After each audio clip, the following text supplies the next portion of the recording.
this is Sequelathon 2 for Horroween. I know I said I was going to do videos on Friday, and I am. But I wanted to get these movies out of the way because I kind of waited to get this movie to do the review. Plus, let's get it started first. I already reviewed Doom, along with the video games. But they finally brought it out. Here it is, ladies and gentlemen. Doom Annihilation. Now, Doom Annihilation, unlike Doom with Dwayne "The Rock" Johnson, actually takes place on the Phobos moon, like in the video games. The weaponry and gun effects are pretty decent. Character costumes aren't bad. The main character is called Joanne Dark. Now, I'm not going to spoil too much for the film, but there are subtle references to the video game, like the chainsaw, the super shotgun. B.J. Blazkowicz's name is at least mentioned, but it's not really important because the character who's standing for B.J. Blazkowicz's character is dead, but still a nice nod to the original grandson of B.J. Blazkowicz. So apparently this is taking on the timeline from the rebooted games.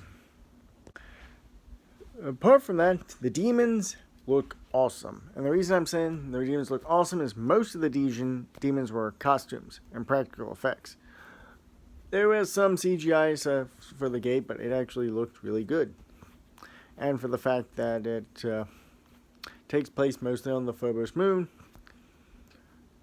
there was an artificial intelligence in there, but it only did a small amount of room thing.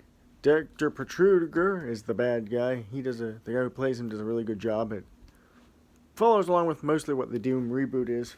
Sadly, we're not showing too much of this because it's made by Universal. But the movie itself plays it really well. So I can't say much about that. I know but if you're looking for something that's at least horror based and you want something for Halloween, I'd say get this because it's a horror movie. What do you expect? It was designed by the Universal Studios lower budget features such as Bonaventura Pictures. So it's more of a low budget version reboot, but it gets the job done. Now, this one I did not review, but this is Iron Sky.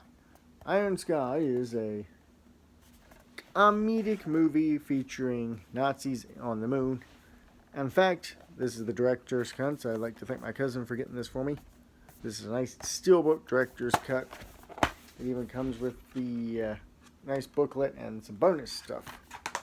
Now, the movie is a comedy.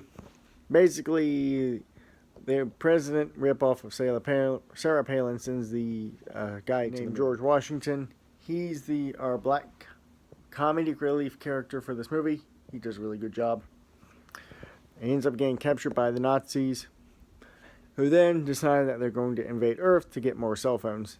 Comedy ensues, and then the one Nazi betrays the Moon Fuhrer, Korfleisch, and pretty much tries to take over the world. And the American president and everyone accidentally leak the secret that they had special gas that they were saving for themselves, not for any other countries.